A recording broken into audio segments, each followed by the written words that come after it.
शहर की शख्सियत। शहर की शख्सियत खबर 24 न्यूज चैनल का एक लोकप्रिय कार्यक्रम है और आज हमारे बीच में एक ऐसी शख्सियत खबर 24 के स्टूडियो में पधारी हैं। आपका नाम है डॉक्टर रेखा वर्मा जी और आप गुलाबी नगरी जयपुर से हमारे बीच पधारी हैं। आपका खबर 24 स्टूडियो में बहुत बहुत हार्दिक हार्दिक स्वागत। धन्यवाद। जैसा कि आप जयपुर जैसे राजधानी में, हमारे राजस्थान की राजधानी में निवास करते हैं, तो हमारे दर्शकों को ये बताया कि आप किस पारिवारिक पृष्ठभूमि से चलकर आते हैं और आज आप ग्रामीण क्षेत्रों में जाकर के नेपियर घास का पौधे वितरित कर रहे हैं।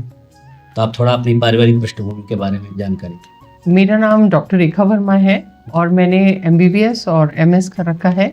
MBBS मैंने SMS मेडिकल कॉलेज जयपुर से करा था। उसके पश्चात SMS बीकानेर से पोस्ट ग्रेजुएशन करा। उसके पश्चात मैं दिल्ली में गई थी और सीनियर रेजिडेंसी करी और राष्ट्रीय और अंतर्राष्ट्रीय स्तर पे मैंने कार्य करा है।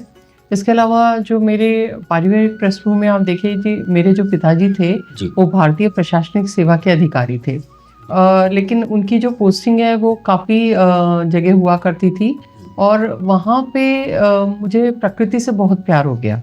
आप देखिए कि बहुत जो हरियाली के बीच में बड़े बड़े जो मकान हुआ करते थे, कोठियाँ हुआ करती थी, जहाँ प्रकृति बहुत अच्छा निवास करती थी, तो जानवरों से, प्रकृति से मुझे एक बहुत ज़बरदस्त स्नेह हो गया। इसीलिए जब उन सालों से और इन सालों में मैंने देखा कि जो स्थिति है उससे बहुत अंतर आया है। पहले जो लोग थे वो गायों को बड़ा सम्मान किया करते थे और घर घर में गायें जो होती वो पाली जाती थी और हमारे यह हालत थी कि सुबह जब हम लोग उठते थे तब हमें दूध वगैरह दिया जाता था, मक्खन दिया जाता था। लेकिन आज जैसे हम लोगों के बच्चों के जो खान पान देखते हैं उसमें देखते हैं कि बच्चे जो होते हैं वो कुरकुरे खा रहे हैं या फिर जो अन्य चीज़ें जो पैकेट के बने फूड्स होते हैं वो सब खा रहे हैं, तो उनके स्वास्थ्य पे भी इसका बड़ा नेगेटिव असर पड़ रहा है। दूसरी जो बात यह है कि मैंने देखा कि जो गौ माता है आज वो सड़कों पे विचरण कर रही है, जबकि हमारी जो भारतीय संस्कृति है उसमें गायों का बड़ा एक सम्मानजनक स्थान है और उनमें माना जाता है कि देवता जो होते हैं वो उनमें निवास करते हैं। लेकिन बहुत अच्छी बात आपने बताई, देवता निवास करते हैं गायों में। और आपने बेसहारा गायों की जब दशा देखी तो आपने एक नेपियर घास का भी मैडम आपने कदम उठाया है, नवाचार करा है। तो किन किन ग्रामीण क्षेत्रों में आप गए हैं और नेपियर घास के पौधे आपने वितरित किए, तो क्या आपको रिस्पॉन्स मिला वहाँ से? जी, मैंने जब देखा कि शहरों में मैं देख रही थी कि गायों की स्थिति बड़ी बदतर हो चुकी है। वो जहाँ देखिए कूड़ा खा रही है, पॉलीथीन खा रही है। इसके अलावा उनके पास कहीं अगर वो खाने के लिए करती है तो लोग उनको डंडे मारते हैं और लोग जैसे खाने को भी उनको, जैसे फ्लैट संस्कृति जब से विकसित हो गई है तो कोई उनको खाने को भी सामान नहीं देता है, तो वो भूखी विचरण कर रही है। सबसे बड़ी बात है कि गोचर भूमि पे अतिक्रमण हो चुका है। गाँवों की तरफ भी आप देखिए वो बेसहारा सी घूमती रहती है, हर जगह तारबंदी हो चुकी है, तो वो खाए तो खाए क्या।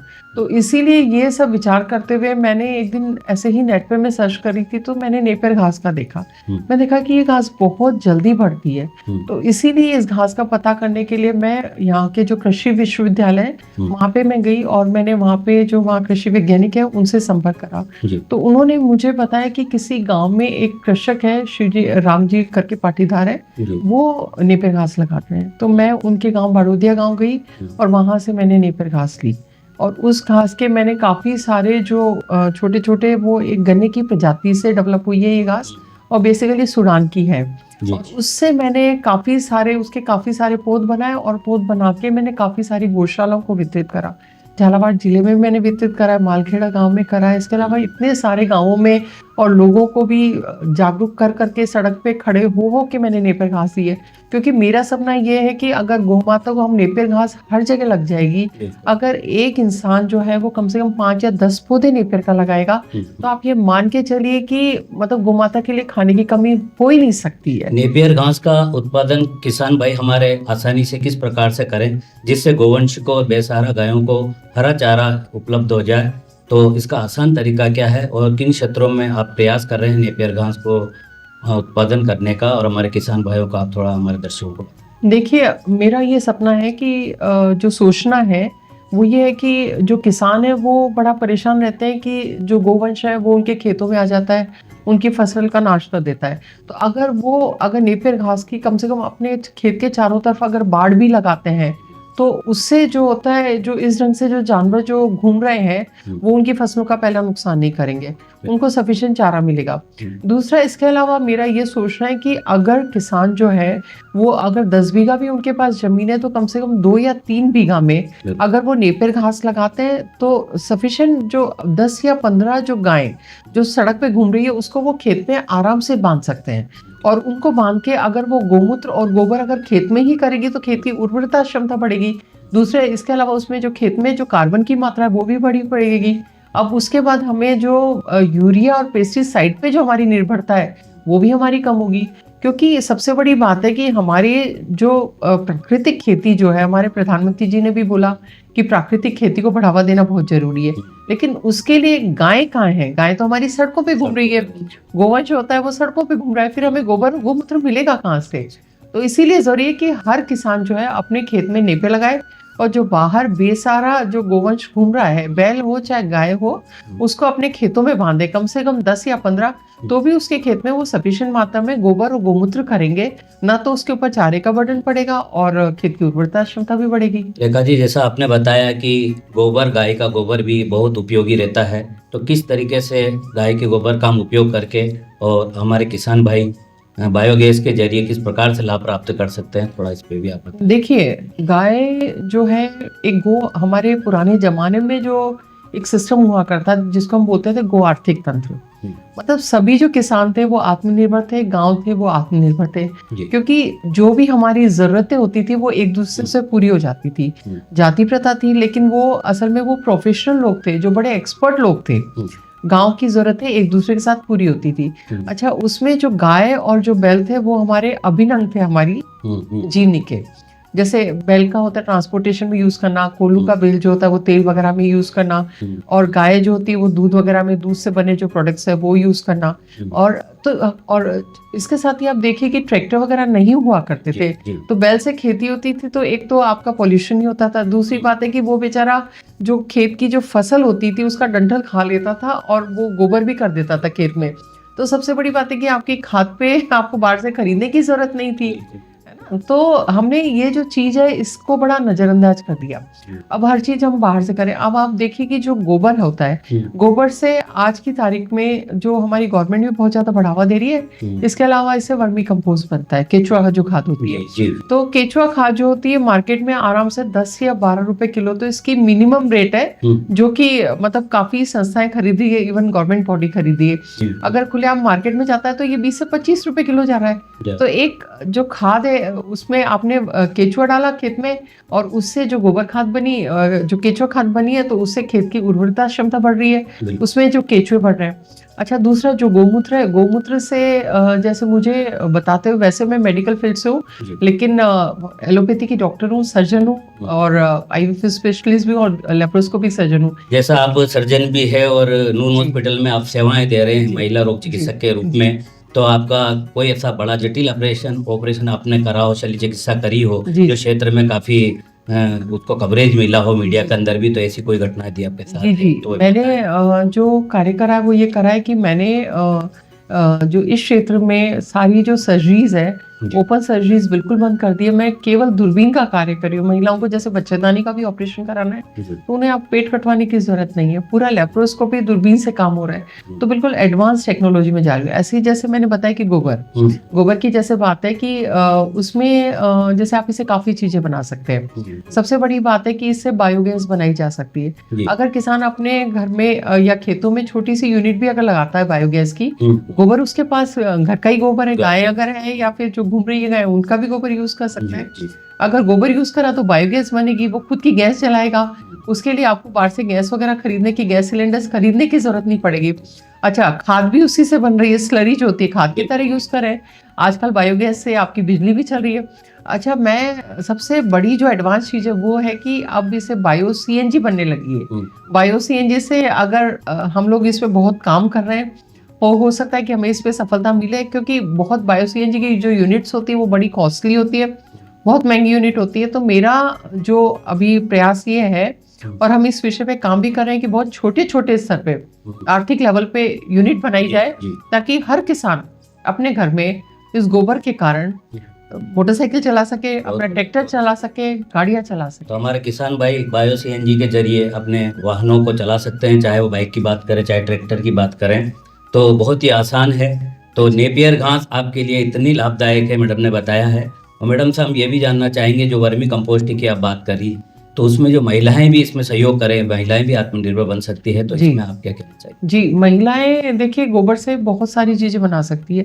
जैसे गोबर से महिलाएं जो होती है घर घर धूप बत्ती अगरबत्ती बना सकती है। वो एक अपने आप में एक कुटीर उद्योग की तरह स्थापित, क्योंकि सभी जानते हैं कि धूप बत्ती अगरबत्ती बनाई जाती है गोबर से। न केवल धूप बत्ती अगरबत्ती बल्कि इससे साबुन भी बनाया जा सकता है। साबुन के अलावा आप देखिए कि जो आपका क्लीनर्स होते हैं, जो आपके फर्श के क्लीनर्स वगैरह, वो भी बना सकते हैं।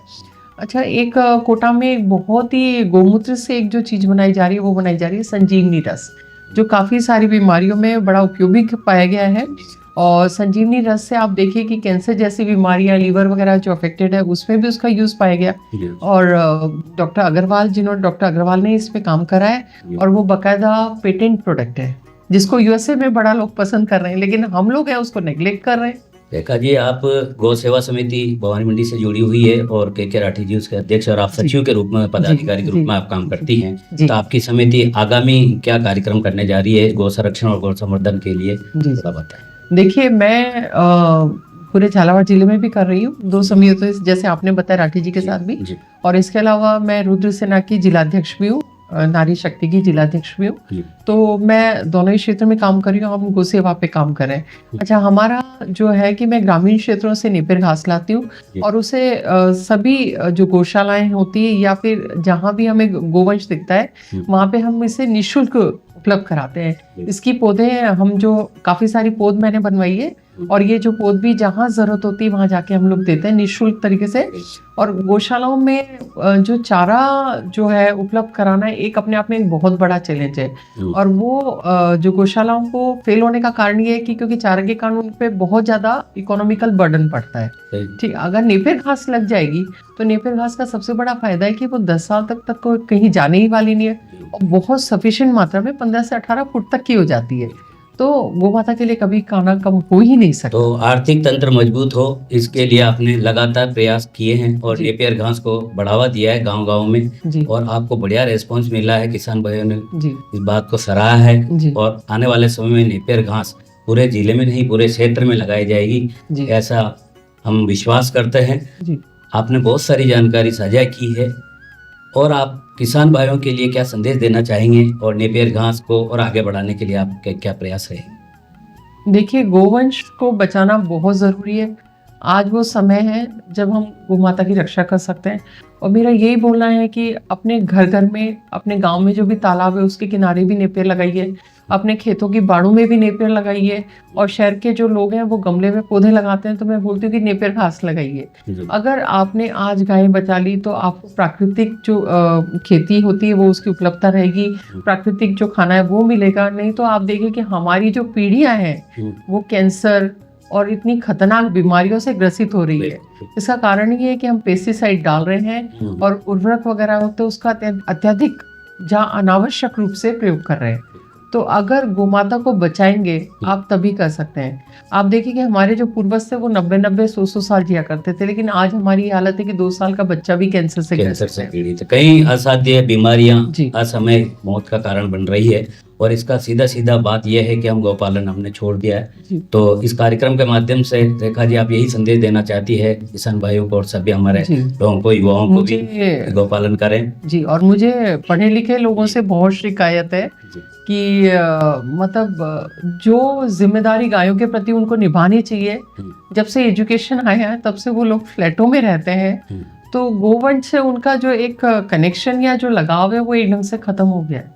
और आप देखिए कि हमारे जो पढ़े लिखे लोग हैं, जो हमारी क्रीम क्लास है, वो इस चीज़ पे बिल्कुल ध्यान नहीं देती, और उल्टा बड़ा उदासीन जो उनका रवैया उसको देख के मुझे बहुत दुख होता है।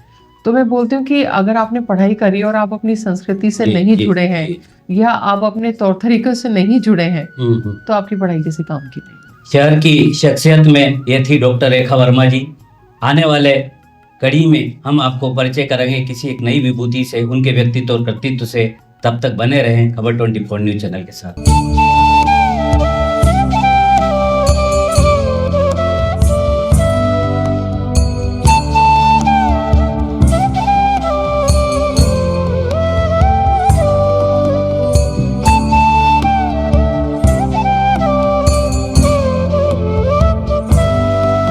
शहर की शख्सियत